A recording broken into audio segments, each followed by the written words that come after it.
الشيطان الرجيم. بسم الله الرحمن الرحيم. الحمد لله والصلاة والسلام على رسول الله.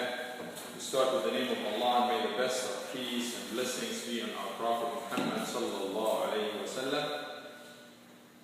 Welcome back after Ramadan and Eid. May Allah subhanahu wa ta'ala accept our good deeds, and may Allah subhanahu wa ta'ala always give us the chance to witness such blessed seasons and opportunities of forgiveness.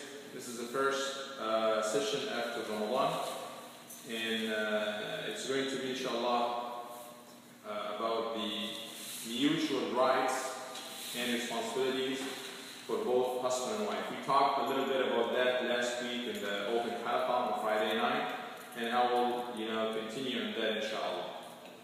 We all know that Islam came as a religion to organize all the affairs of life. It did not come only as a set of rituals, how to pray, how to communicate with God only. It actually came as a way to give direction for every aspect of life.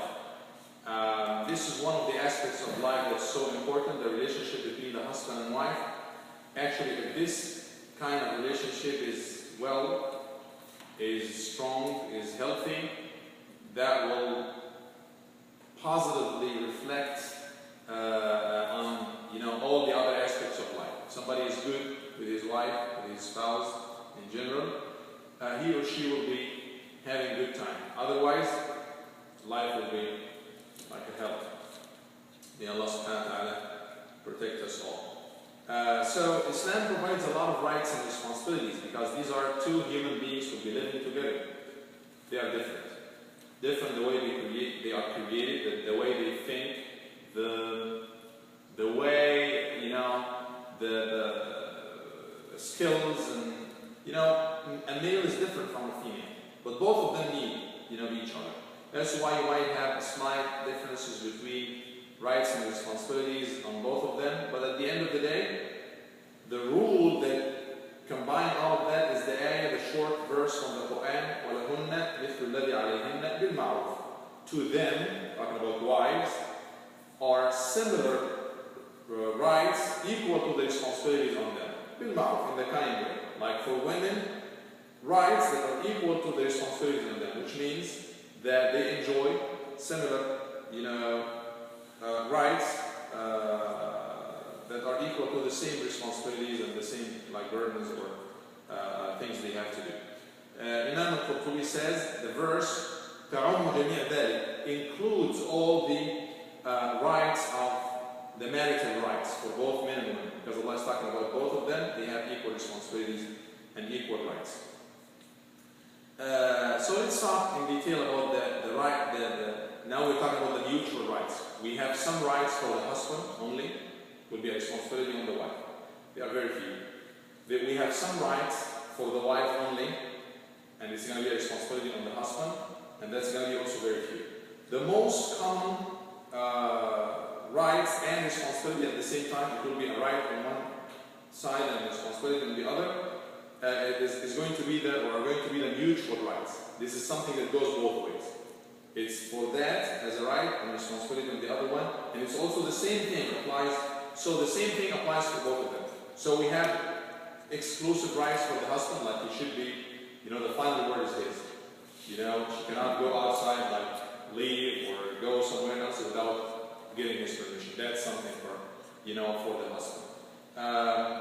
We have some rights exclusively for, the lady. And we do have some mutual rights. That's what I'm going to talk about today, the mutual rights that goes both ways. Amongst these rights, you remember last Friday we talked about what? The first right. Probably the first two. Anybody remembers?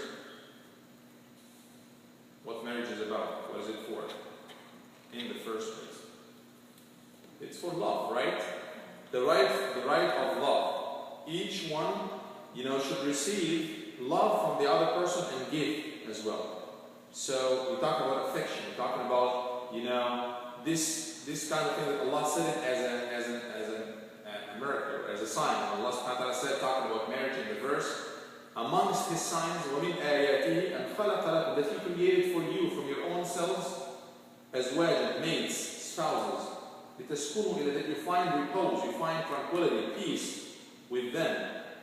And that he made amongst you وَجَعَلَ بَيْنَكُمْ مَوَدَّةً وَرَحْمَةً, and he cast between you, or made between you, love and affection. So subhanAllah, see, two strange people, they don't know each other. Now they share the destiny, they know each single thing about each other, they live with each other. If, they get to the level that if somebody is a little bit away for a day or two, week or two, the other person cannot, it's so hard for him to or her to live without the other. I mean, like, this kind of affection, this kind of connection, this kind of tie, attachment that starts with the marriage. It's a miracle from Allah, it's a sign from Allah. So Allah is talking about it. So this is a right that goes both ways. Everybody should give it in the same way he or she expect to receive. So that goes both ways. It's needed from the husband, it's needed from the wife. It's something that both of them should do. One of the rights as well is that, as we said again, each, Allah subhanahu wa ta'ala said in the Quran, هُنَّ لِبَاسٌ لَكُمْ, they are covered for you, females, your wives, are covered for you and you are covered for them. And we talk about the cover being, like covering you, they are like clothes for you and you are like clothes for them. A cloth will cover you, a cloth will give you, beauty. You will take pride in how you look, having this cloth or something. It has a lot of benefits. So, one of the benefits is to cover you. So, a husband and wife get to the level that each single one of them knows much more than anyone else knows about his partner. He knows about his partner much more than anybody else. You get to know your wife, the wife gets to know you. You get to know your husband, he knows you much more than anybody knows about you. وَقَدْ أَفْضَى بَعْضُكُمْ إِلَى بَعْضٍ. That's what Allah said in the Quran. Now you get so close to each other. You are like just like the clothes. It's so close. The clothes is so close to you as well. It's like on your body. So one of the rights is not to disclose one of the secrets, one of the things that you know. You got to know this because of what? Because of marriage.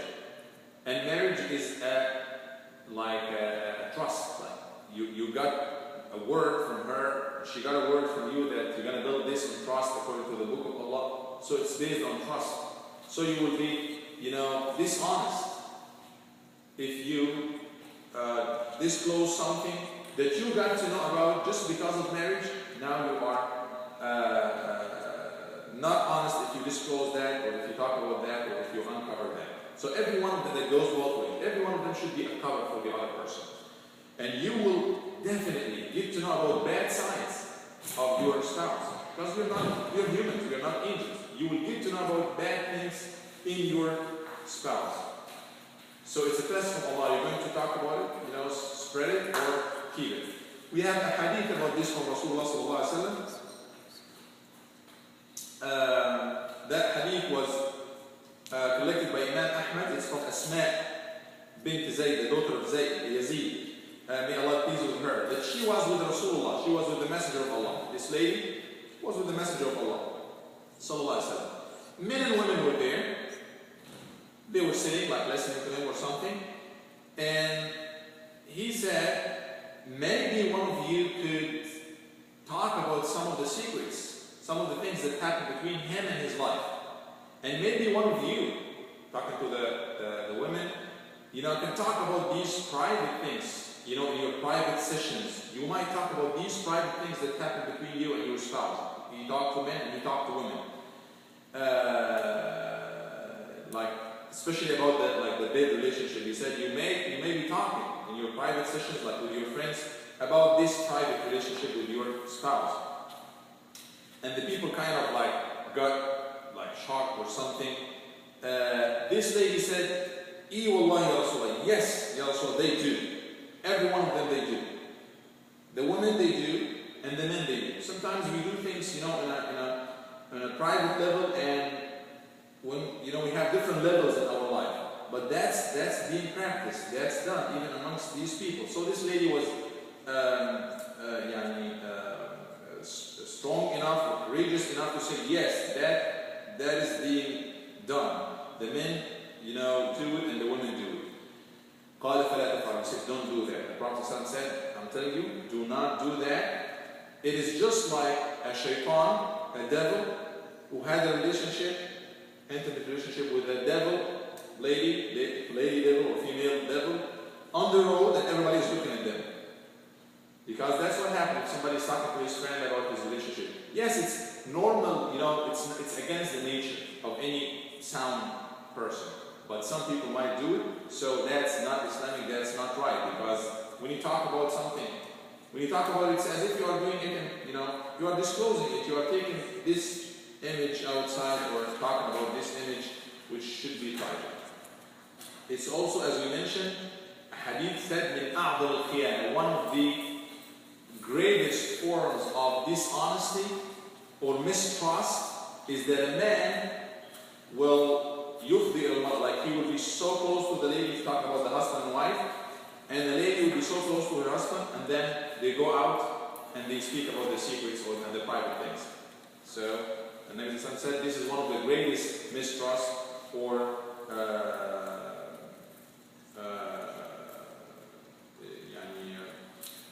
betraying of this trust. Now, so both of them should keep the secrets of each other. Both of them should not talk about the flows and the private things that this person doesn't want to, like, everybody to know about. That is a right for all Muslims on you. We know that backbiting is haram. What's backbiting? Backbiting is to talk about anybody in his or her absence with something bad, with anything that they hate, this one, even if it's true.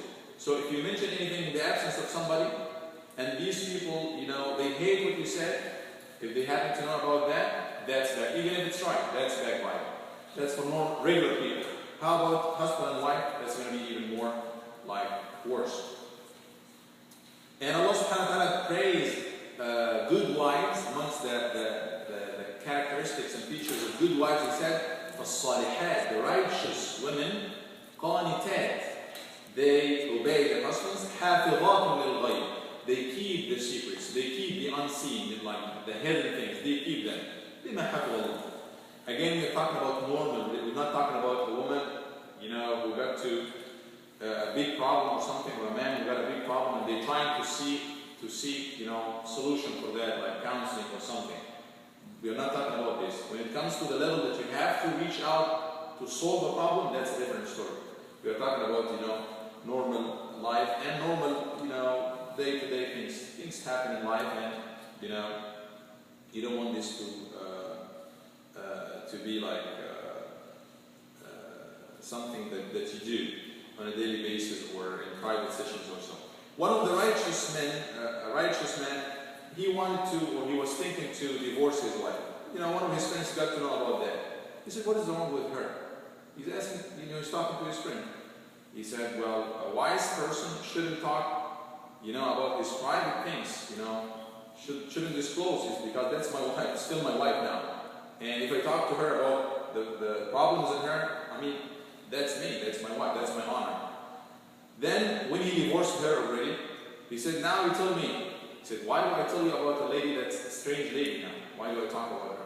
So, if you're talking about your husband, for example, he's your husband. Now, if you're talking about ex-husband, he's a strange man. Why do you talk about, a strange person? No. So, bottom line, each one of them should keep, the secrets of the other person, each other. So now we talk about two mutual rights. Number one is you have to close,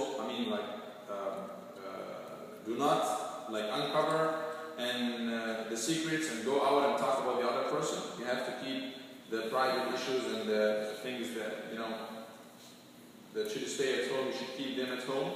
The other right is, love, mutual love between both of them. This is actually the essence of the success and the stability of any marital life, should be there. And we have to recheck it and double check it. Again, we talked about, I don't want to talk about everything I mentioned on Friday. That was in the house of Rasulullah. In the home of Rasulullah. His relationship with the Sayyidah Aisha, for example, with his wife Aisha. They used to love each other. She used to love him so much. And he used to love her so much. No. So much so that some of the narrators of the hadith, when they narrate the hadith, an incident from Rasulullah ﷺ that they heard from Aisha, they used to say that the beloved of Rasulullah, the beloved one of the beloved one of God, the beloved of the beloved of God, talking about Aisha because she was the beloved by the Prophet ﷺ, and the Prophet was loved by Allah. So they used to say, we heard the beloved of the beloved of God, Aisha, the beloved person of Rasulullah who is beloved of God. So everybody knows that they love each other. And Nabi Sallallahu Alaihi Wasallam used to announce it. One day Amr ibn al-As came in front of everybody and said, Ya Rasulullah, who is the most, like he appointed him to be a leader in one of the dispatches or so, and he won.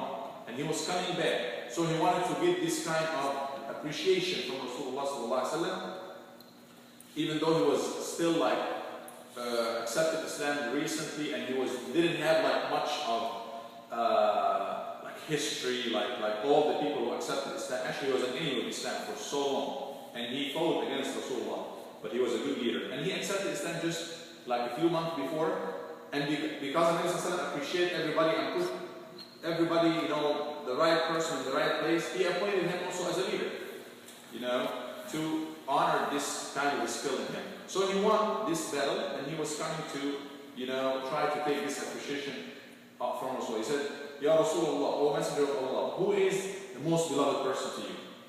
What is the expected answer at this time when he is coming, like winning? And he would say you. But he didn't say that. He said, Aisha, the most beloved person is my wife, Aisha. He said, no, I'm not talking about this. I'm not talking about like ladies, this kind of love. I'm talking about like most. He said, well, her father, because he was his best friend, Abu Bakr. He said, well, then who's next? He said, Umar. He said, well, he's waiting, maybe if he's not number 2, he might be number 3. Or he said, Umar. He kept going, and then until he gave up. The Rasulullah appreciated him, but he was not the kind of person that, sometimes when you are too much excited or something, you might say something that you don't really mean, you exaggerate or something. That doesn't happen with Rasulullah. He's always, even if he's so much excited, he would not say that you are the best. He would not say that. So the point here is that the Prophet ﷺ announced it clearly. Who is the person you love most? He said Aisha with her name like this. Aisha. So this is something that should be there. And we also talked about that she used to know, like he used to know. One day he was talking to her, the Prophet, talking to his wife. He said, Sallallahu Alaihi Wasallam, Aisha, I know when you are happy with me, when you are okay with me, or when you are sad. When you are happy, you swear, when you swear, you say, by the Lord of Muhammad. By the Lord of Muhammad. By God, is the Lord of Muhammad, Lord of all. When you are sad, when you are not okay, you say, by the Lord of Ibrahim. She said, Ya Rasulullah, yes, well, but I just forsake your name. I just abandon your name. Like when I swear by the Lord of Ibrahim, like you are in my heart, but I just forsake your name. No. And we talked also about examples of other people, scholars and early Muslims who, like Imam Ahmad, lived with his wife for over 20 years. And he was talking, he said, I never had any argument with her. Another scholar, he said, for over 20 years I lived with my wife, we don't even have one argument, except for one time, Shuraik, and I was mistaken. I was actually, mistaken. He was saying that. So life of, marriage is based on kindness, on love, on, affection, on these things. You have to have mercy as well. So when the other person makes a mistake, you wouldn't fail to forgive. Beauty, or beautification, it goes both ways. Yes, women love to beautify themselves more, and that's more related to them, but men also should do. Men should do. They try to look the best for the wives and wives. That's one of the, remember the hadith we quoted? When Nabi Sallallahu Alaihi Wasallam, the Prophet, peace be upon him, was coming back from outside Medina, a long travel, and it was night time, and he said, and they reached Medina, they were in the borders of Medina, it's just like a couple of hours they would be home. He said, well, let's camp here, because your wives they don't expect you to come now. So it has been like a month, and obviously they didn't have any cell phones or anything to let them know they are coming. So he stayed in the borders of Medina, and he sent somebody to let everybody know that everybody is coming now. So, and he said it clearly, so that the women might not be taking good care of themselves. They get ready for you guys. They prepare themselves. That's something that he will pay attention for the Prophet. Even if he's coming back from war and there's army and leaders, and he would take care of these fine, little things because it's important. Yes.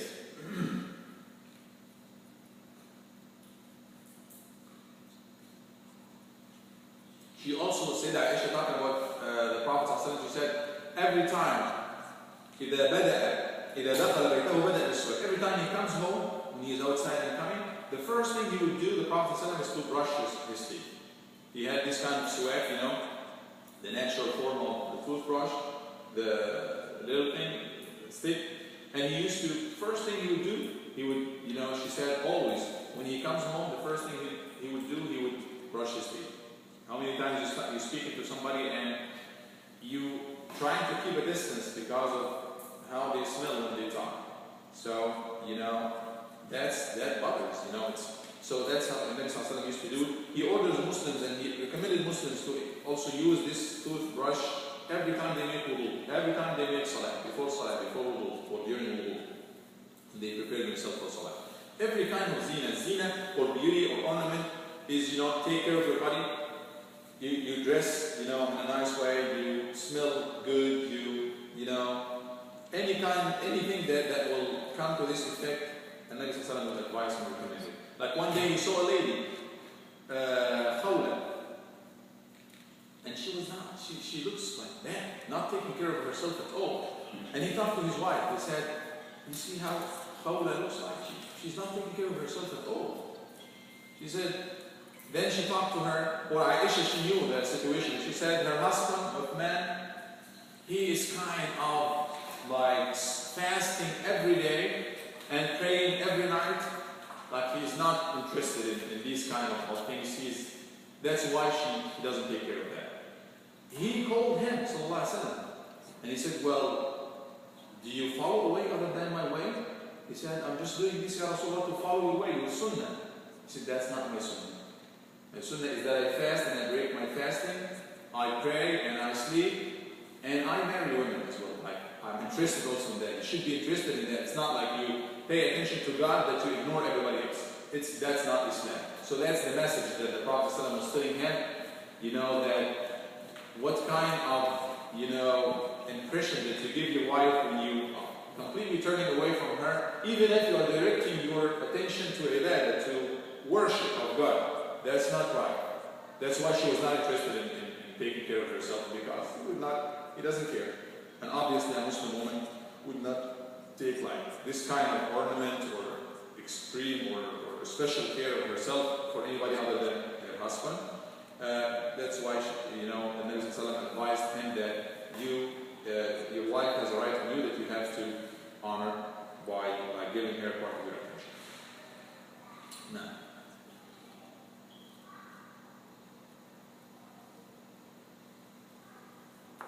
and we usually, read about the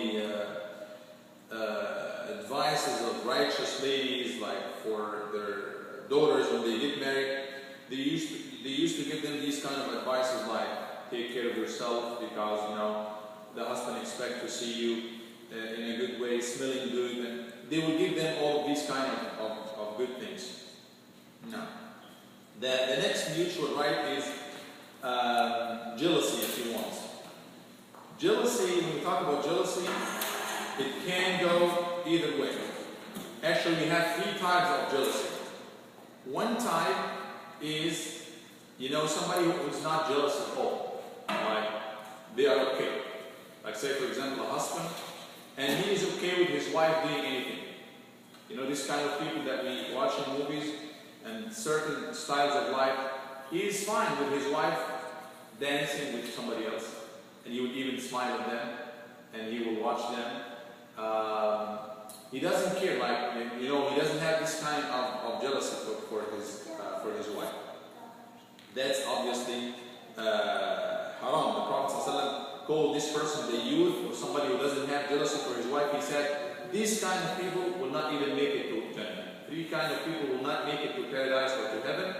Al-'aqul walidayhi, the person who is not with the youth, this kind of person who accepts whatever the family would do, whatever his wife would do, he doesn't care. She does whatever she wants. And he mentioned, I forgot about the third person. This is one category. The other category is somebody who is extremely jealous. Extremely jealous. If she looks at something, why are you looking at him? Why this is happening? Why this is visiting you? And he keeps like going after her, trying to look at her cell phone or something. That's a phobia. It's not jealousy. That's bad. The first kind is bad. The second kind is bad also. And the third category of jealousy is the normal. You know, something in the middle. If there's something that, you know, catches your attention or something that you have to look what's going on, then that's fine. Actually, that's good. That from time to time, a husband, you know, needs this kind of attention from his wife. She would ask him about something. When something really happens, when something pops up. Also, the wife loves from time to time that the husband would, you know, show this kind of attention that might come in a form of jealousy or something in a normal way, not in a you know extreme way or so. So obviously, this third category is the only category that, you know, the Prophet ﷺ talk about Allah even as being Allah is jealous, and his jealousy is for the people to break his rules or something. When somebody breaks the rule of Allah, he feels like, well, Allah Azza wa Jalla gets jealous. That's how the Prophet ﷺ said. So this kind of person is, you know, for men, that's normal. For men and women, that's normal to have. So as long as there's no doubt or there's nothing abnormal, then you shouldn't like search after the person or try to have jealousy for no reason or something. But if there's something abnormal or something catching the attention really there, then this kind of jealousy will be or should be there. Now, hadith from the Prophet ﷺ, he said, some of parts of jealousy God loves, Allah loves and approves, and another part of it that Allah dislikes and disapproves. As far as the part that Allah loves is you know, to feel jealousy when you see something, when there's something abnormal, when there's something that catches attention. This is, you know, you have to follow up on that. But as far as the part that Allah dislikes and does not love is al-ghayratu fi ghayri riba. There's no, everything is normal and there's no doubt. So why do you go, you know, try to find something or make up something or something? No. You see some wives, for example, they feel jealous from anything, even sometimes from the mother of the husband. Anybody who is catching the attention of the husband. Maybe even his sister. Maybe even sometimes some of them feel jealous from the kids. You know, they don't say, they don't, you know, express it that they feel jealous, but that's what they do when they feel that anybody is taking the attention of the spouse. That's obviously a bad kind of jealousy. No.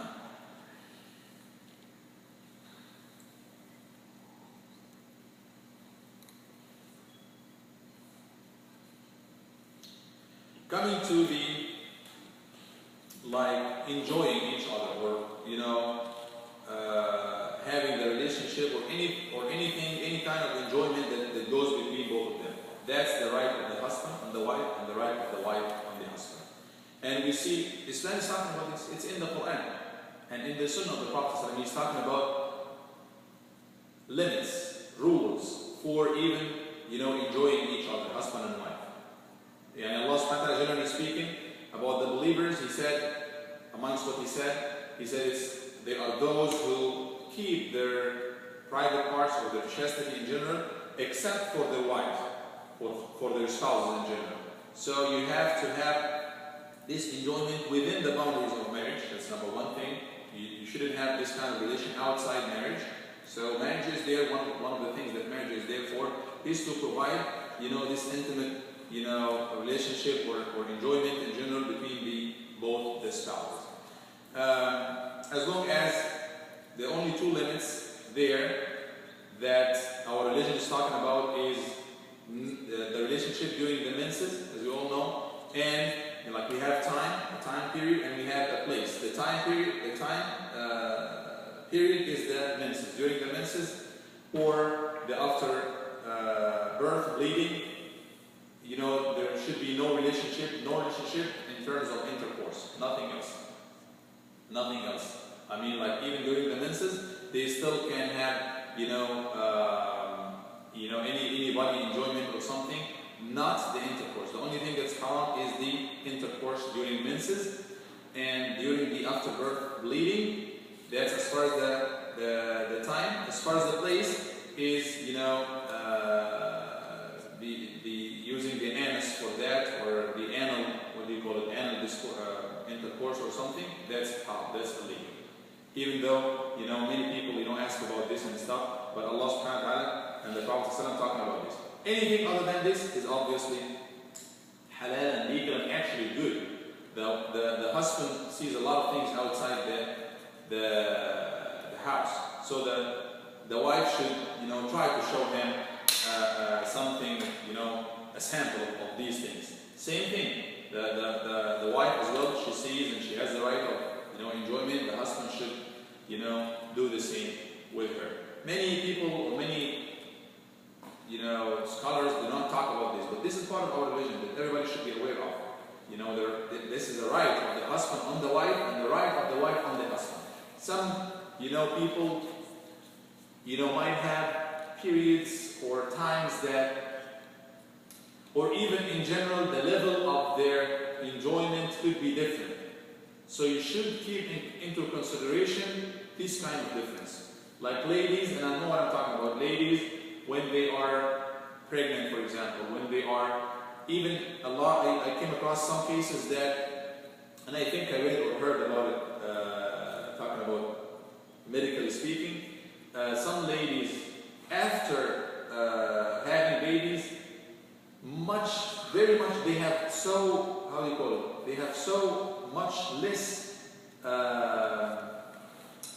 interest or desire for men, for the husband. And I came across some of these cases. Like some husband come and talk to me, they said, she's not interested at all. We didn't have the relationship for a month. I wouldn't have any problem, but she's not interested. Yes, you might not be interested, but you have to know that this is the right of the husband. It might go the other way. The husband might not be interested for any reason, but it's the right of, the other partner to please them, to satisfy them, because that's what marriage is for. One of the things that the Muslim ladies should know about that is she should not prevent, that's one of the differences between Islam and the culture here. In Islam, there is no such a thing of rape during, in marriage. Like anytime the husband asks about that, she should be, ready to satisfy that. We are not talking about an animal relationship. We're not talking about an enslavement or something.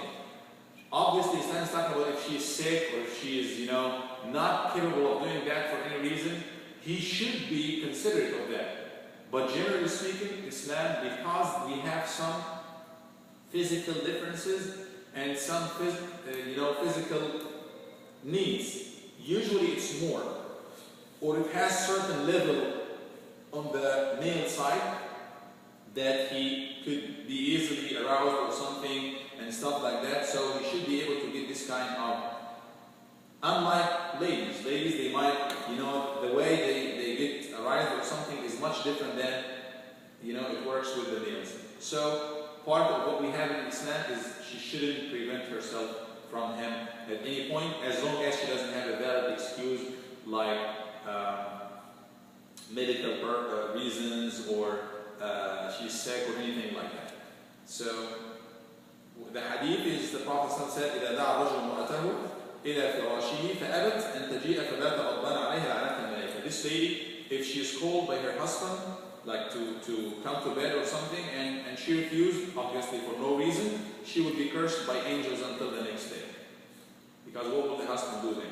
Same goes, that's one of the mutual rights. Same goes for her. If she, has this, he has to satisfy her. No. Okay. Yani one of the things that Quran mentions even في بعض أوجه التفسير, and you know some of the interpreters said about this. Allah said, نساؤكم حرث لكم فأتوا حرثكم أن شئتم. Your wives are like harth for you. The harth is like you know, when you go to the soil and you plant something. This is the place that you can use to plant or something. So obviously the ayah is talking about having the relationship with wife and the intercourse is halal only in the place where something can grow, which is where, you know, children can come through this process. He said, فَأْتُوا حَرْثَكُمْ أَنَّا شِئْتُمْ. You know, approach this harth of yours the way you want. Like, different ways, different, you know, you can, Allah said in the Quran, فَأْتُوا حَرْثَكُمْ أَنَّا شِئْتُم. And He said, وَقَدِّمُوا لِأَنفُسِكُمْ. Amongst وَقَدِّمُوا لِأَنفُسِكُم, He said, and precede for yourself. Or, a lot of scholars, or some scholars believe that this is referring to the foreplay. It's not like two animals coming to, you know, to have a relationship with each other. It doesn't work this way. It's the right of both of them to, you know, have this kind of foreplay or this kind of, you know, preparation, because it's one of the, you know, it's a preparation for one of the good relationships or good ways, good forms of showing, you know, love to each other. And I think that should be good for that point so far. One of the mutual rights in general, very general, is to keep good company with each other. Keeping good company. Keeping good company would involve that you always show the good things of you. Like if you're talking about patience, we talk about patience for you to practice it, first of all, with the closest people, including your spouse. When we talk about, you know, having good akhlaq, good characteristics and manners, we're not talking about this only to deal with the people in the street or with your friends. We're talking about this to, you know, the closest people of you have the biggest right and priority on you to show them that. So keeping good company in general is a very wide term that involves a lot of things. Smile. Instead of smiling, not instead, but along with the smiling for others, for strangers, your wife deserves that. Your spouse deserves that. You see a lot of people smile outside, but when they outside home, when they get inside, they don't smile. They say jokes outside and they are very humorous and very nice outside. When they come home, they frown, they sleep, they don't care. That's not a good company. Good company involves helping as well. Helping with, you know, the wife, for example, as far as the house affairs. You help him as well. When you see your husband, you know, is sad or depressed, or even if he is sad or depressed because of something that's not related to his work or a personal affair that's not, you have to share with him that. You know, you shouldn't be like show extreme happiness for something that happened to you when he is sad. You shouldn't do the same. I mean, this is keeping good company would involve all of this. You help each other, you support each other, you enjoy everything with each other, you share everything with each other. Mu'ashara bil-ma'ruf. That's what Allah said. He said in the Quran, "Mu'ashiruhunna bil-ma'ruf." Keep good company with them in the best way, in the most kind way. Now, he also said, the Prophet said in the Hadith, أكمل المؤمنين إيمانا. The believer who have the most complete form of faith are those who have the most complete form of manners, good manners. And then he said, and the best amongst those are those who are best with their wives or their spouses. So the best person is the one who is best to his family, to his closest people, because he's not going to be good with the closest people to him. That's going to be fake if he is showing, you know, goodness to others, because he is not to the closest people to him. Even if problems happen, even if they have to divorce. Allah said in the Quran, فَأَمْسِكُهُنَّ بِالْمَعْرُوفِ. Keep them in a good, kind way. أَوْ فَارِقُهُنَّ بِالْمَعْرُوفِ. He said the same word, the same adjective, or leave them, or adverb, or leave them, abandon them, divorce them in a kind way, in a good way. You see, some people, when it comes to divorce, it's a way of taking revenge from each other. She tried to dominate, to take whatever she could from him, financially or whatever. He tries to, you know, humiliate her for something. They fight over the kids. That's not right. That's not right. You know, live together, something happened, you leave each other in a kind of good way. You know, you have to, again, one of the very important advices, or I mean like values that we should really use at home is patience. That for everything, that you be patient. Be patient with your family, be patient with your, you know, spouse. You need that. Because a lot of problems, a lot of arguments happen over silly things. Most of them actually, over silly things. If you are just patient and let that go, actually this argument will die by itself. It's not important. It's not something important that you have to discuss it again. This problem happened because of a silly word that comes through here and there. So keep good company, show patience. You will have, my own guesstimate, not an estimate, 99% of the arguments and problems will be gone. You should like appreciate what the other, like a husband should appreciate how much, you know, effort the wife is putting at home, taking care of the kids and stuff. And you should also appreciate how much time you spend at work, and he goes and he drives. You know, that goes both ways. Show appreciation to each other. Yes. Also, let go of the mistakes. We are not like judges or police living with each other, catching, collecting mistakes for each other. Let go of stuff. Let go of little things. You don't want to keep, especially women here. Women, you know, they have a very sharp, good, strong memory that can keep little minor things. I know that many of them could be minor for men, but they are not minor for women. But really, some of these at least are minor. They can keep them for decades. They can, you know, in an argument, they can recall what happened 25 years ago. You remember 10 years ago when I was talking to my sister and you said that? What? So that happens. They can remember everything. Let go of these things. One of the good ways to help you ignore these things is always remember the good things. Even when they make mistakes. They make mistakes, put this next to that. Yes, he said this word that he shouldn't say. It was not nice for him to say this word. Or to call me this. Or to speak to me at this tone. Or to do that, whatever. Put that next to, oh, you remember last time he got you a gift. You remember how he was nice. Last Eid, last time, whatever. Put this next to that. That will help you defeat Shaitan. Because you have devil, Shaitan coming here trying to magnify. You know, trying to bring it close to your eye.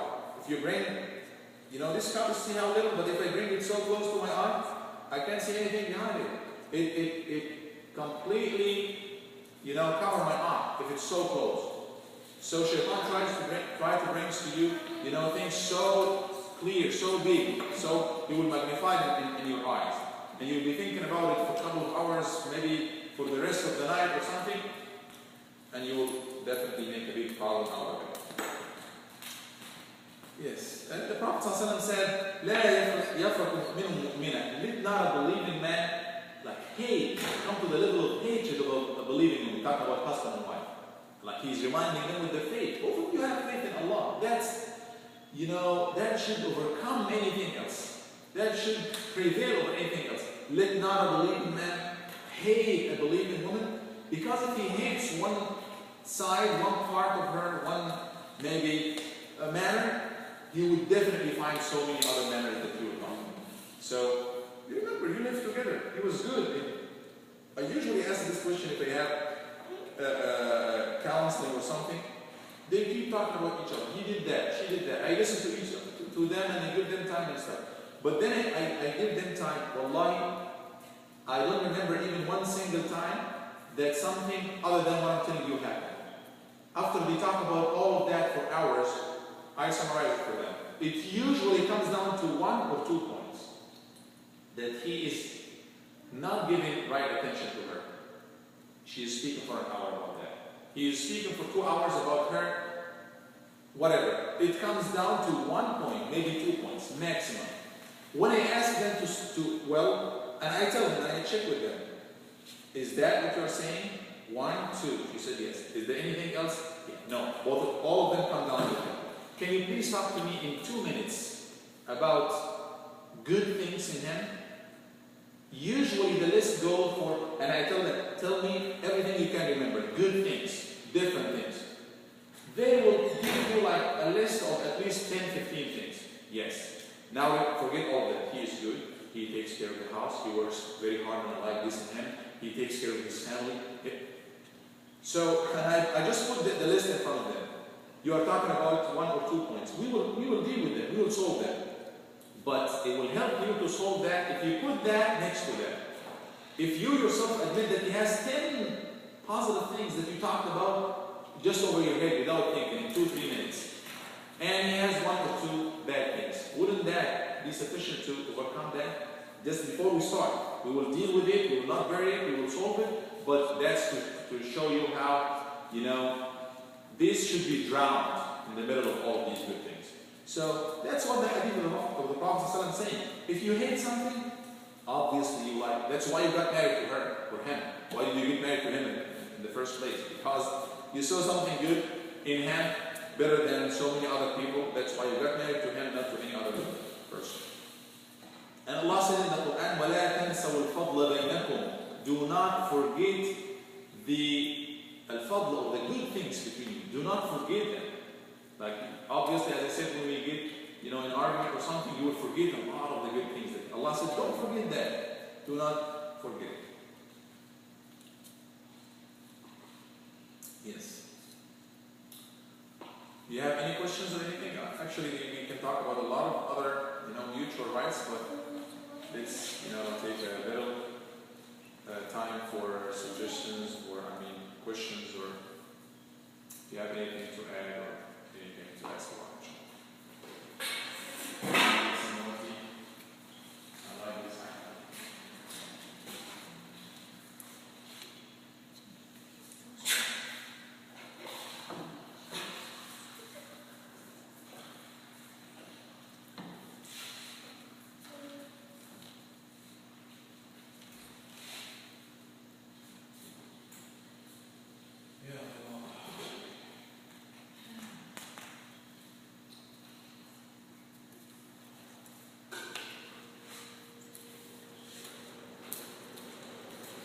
Any questions? Yeah.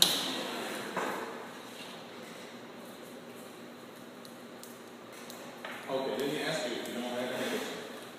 What are other rights, mutual rights, that you feel should be there?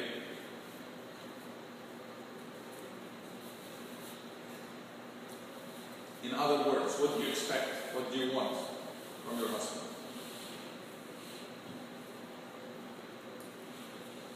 Happiness in general.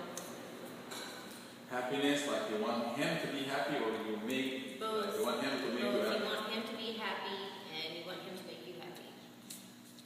Okay. One of the things that I have is anything here. How to make someone else happy? Fulfill their needs, their wants. Their needs. Many times we have good intention to make someone else happy, but we try our way. Actually, you have to go out of track. You have to do it their own way. It makes him happy to, cook this way, even if you don't like it this way. But you don't do it the way you like it. If you do it the way you like it, you might not like it. You will like it. You are making yourself happy. But when you go out of track to try to make someone else happy, you have to do it their own way. Their own way. Let's not forget that. So if you want to make your husband, who's definitely a male, happy, you have to think like a male. If a husband wants to make his wife happy, he should do the same. Because really a lot of things, for a female, a lot of the things that will make a male happy might be like silly for you, and vice versa. So you have to, either come down or go up, whatever it is, to their level. Think like them, so you will, what will make him happy. And you should not fail to read, not only to read, to understand and to know who is your husband, who is your wife, who is your spouse in general, so you will be able to deal with that. A lot of that problem is usually comes with the husbands. They deal with the wives as males or as counterparts, not counterparts. They are actually counterparts. As rivals, if you want, or as friends. Like, no, you don't deal with your wife like this. No, friends is friend, don't misunderstand me. Like a competitor, if you want. Like someone else with him. As if he's fighting with someone. It's not like this. It's more of, more of like a husband, like a father is showing to his kids. You don't deal with your kids. You actually have to come down to the level. Or kids you have to show respect, even if you don't understand much of what your husband, what your father is saying, just out of respect. So I mean, you have to understand the differences and go to the level to show respect or to make them happy. They have to say something. Also, men keeping up with themselves if the women are doing that for them. Because I know a lot of times people get married and then the male ends up getting big, they let go of themselves, but they expect to come home and the women. Right. Reflects the levels and the Yeah, and we're the ones covering, we're the ones doing all that, but then when we come, I'm just saying in general, women. I agree. Because I see a lot of men, they let go of themselves and then they complain about, no, they don't complain, but they're women, you just look at them and they're like, what happened here? Right. So, That's exactly what Abdullah ibn Abbas, the friend of the Prophet and his cousin, he used to beautify himself and, take care of his hair, do his hair, and he's, beautifying himself. And one day, one person asked him, why are you doing that? Like, going out or meeting somebody? He said, no, I'm making it for my wife because I love her to do that for me.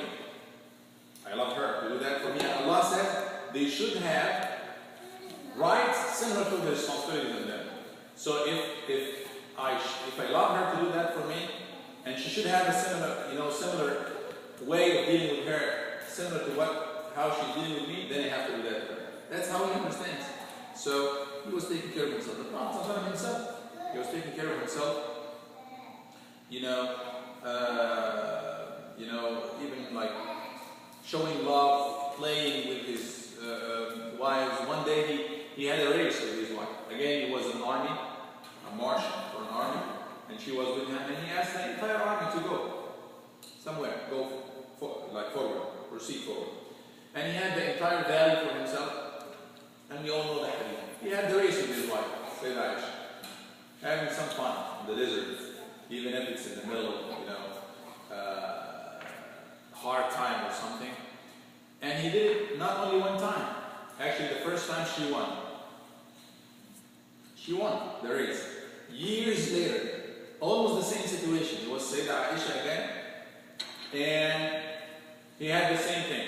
And his way back from was like a battle, or he was in Hajj or something. In the way back, he did the same thing, but this time he won. And he said, tit for tat. Remember that time? And the second time was when she gained more weight. That's why he won the second time. So that thing, but you're talking about a prophet. A prophet is not like sitting all the time, certain how, just worshipping Allah. Actually, this is the worship of Allah. When you show love to your wife, or take good care of yourself to keep this relationship in a good shape. That's one of the forms of ibadah. It counts as a sadaqah or charity for you. When you feed your wife, the Prophet didn't say even feed your wife. When you put the piece of food in the mouth of your wife, he means it literally. It's not a figurative, like you provide them food, like you work and give them. No, he means it to put it in the mouth of your wife. It counts as a charity for you. Even when you have the relationship, he said to his companions, when you have a relationship with your wife, that counts as a charity for you. It was like a shock for one of the Sahaba. He said, Ya Rasulullah, O Messenger of Allah, I'm satisfying my desire. I satisfy my desire and I get reward from Allah. He said, yes. If you did that in haram, in an illegal way, not with your wife, would it count as a sin? He said, yes. He said, in the same way, if you do it in a halal, legal way, it will count as a charity, as a good thing. So everything that you do like that, it's actually counts with Allah. You get good deeds for it. And he said in the hadith, the best amongst you, the best, are those who are best for their spouses or wife. I think I'm going to put a point. If we think about happiness within families or spouses, if you really get to know your partner or your partner really gets to know you, it's really not that hard. It's just because we're in a certain mood or we had a certain argument or something that we become arrogant, I guess, on both parties, that becomes harder. And maybe shaitan getting in the way. But otherwise, I mean, if one says some nice word and the other says some nice word, it resolves the... It vanishes, It disappears. doesn't... but what happens if one of the partners decides to boycott the wife or the husband? Islam is talking about this. We have rules for that. Even, some people criticize Islam for going that deep or for speaking about very minor, they think it's minor details. It's in the Quran.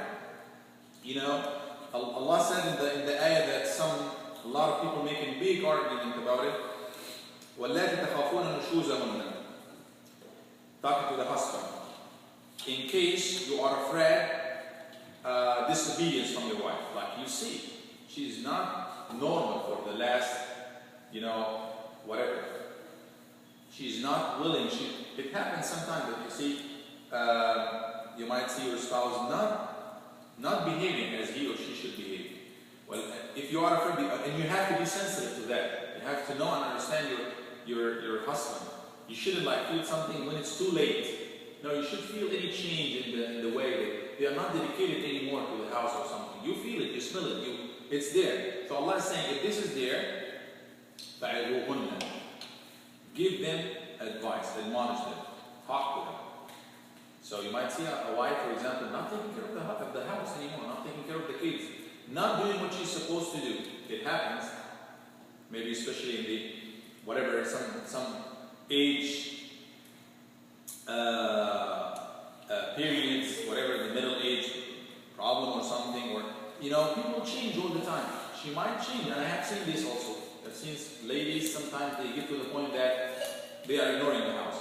If Allah is talking to the husband now, and other person is talking to the wife, what to do? He said, "Ta'idhuhunna," talk to them, give them advice. Wahjuru, the second level. So if you advise them and talk to them and remind them, this is the responsibility, this is the right, this is our life, this is how we should do. Obviously, if she accepts and she's fine, that's fine. You don't want to go anywhere after that. But then, if not, وَهْجُرُهُنَّ فِي الْمَضَاجِعِ, you may boycott them in the bed. Some ladies, you might take it to a higher level of turning away from them. For ladies, for ladies, definitely that's a punishment. It's kind of punishment. He's not even looking at me. He's not, Allah said, fil madaja, in bed. Like you'll be sleeping with her in the bed, but you will, no attention. That's a punishment. Or that's a hard, difficult. So you will give her kind of, sentimental shock or something, or trying to get her back, to do the right thing. Obviously, it's not meant for itself. Punishment is not meant for itself in Islam in general.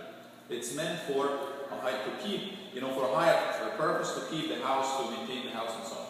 Then Islam also provides that if that doesn't work, if a lady she doesn't care, he talked to her, she doesn't listen, he is turning away from him, she doesn't care at all, then Islam says, وَضْرِبُهُنَّ, the word that will make a big criticism, beat them. But what kind of beating Islam is talking about? Is it torturing them? Does it mean torture? Does it mean anything? Is it for any lady? No. The Prophet ﷺ gave us very specific things. He said, you cannot hit on the face. You cannot do it in such a way that would leave a mark, that would do anything, you cannot say even bad who hurts, humiliate her. You cannot say that. You cannot. So what kind of beating that the Quran is talking about? The Prophet ﷺ talked about it. He said the toothstick or something. It's not for everybody. Some ladies, and we have to,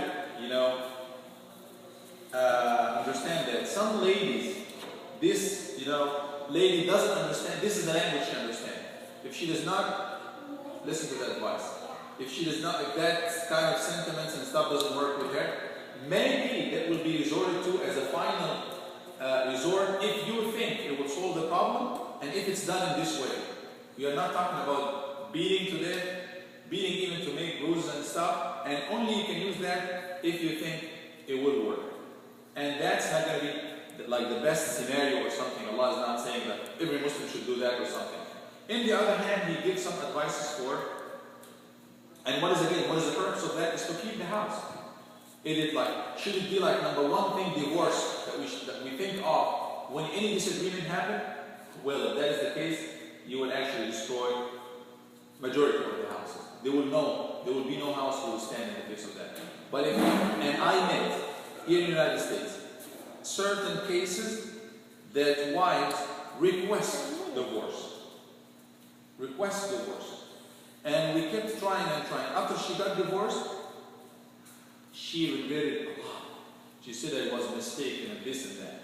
Maybe in such a case, if she had some kind of harsh reminder, she would have probably continued in this way instead of destroying the house and then regretting. Anyway, that's a big issue that we can,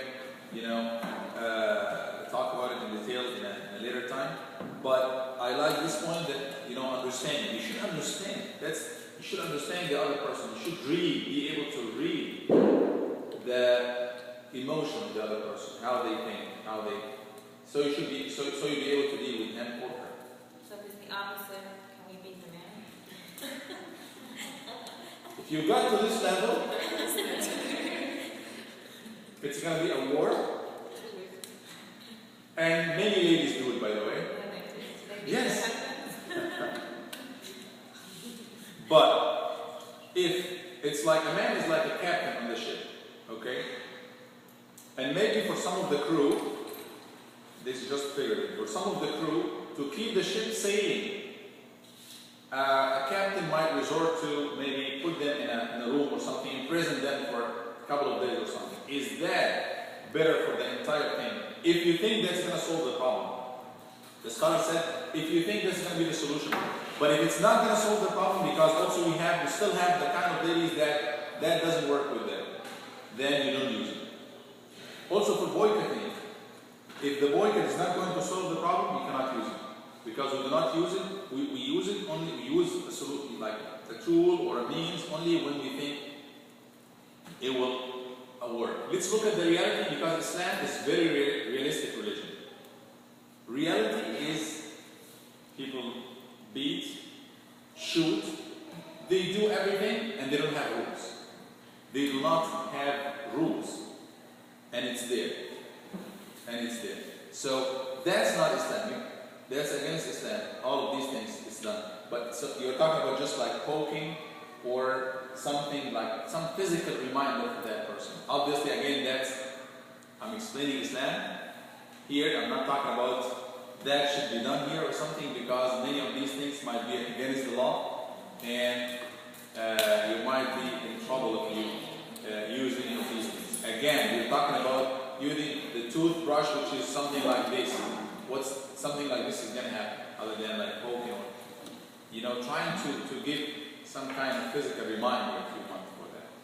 And again, the Prophet ﷺ never did it with any of his wives, even though they gave him hard time. He never did that, and he said, those who do that are not the best ones. Why did we get to that point anyway? Maybe beating is not the right word to say, maybe just slapping. Disciplining. That's quite better. translation. It sounds harsh. The word dog, what is it? It also used for examples, right? Or just Any kind, I know the story that you're talking about, that's wrong. That's not the right tafsir. Some people trying to go around the meaning. No, I'm not talking about this particular verse, but the root. Yes, it has so many other meanings, but in this very area or verse, the Prophet ﷺ explained it, and he even gave the way how to discipline them or how to do that. Well, let's stop here, inshallah, because it's time for Salah now. And أقول قولي هذا وأستغفر الله لي ولكم. I ask Allah subhanahu wa ta'ala to forgive all of us. I ask Allah subhanahu wa ta'ala to show us the right direction. I ask Allah subhanahu wa ta'ala to give us the full guidance, inshallah. Ameen.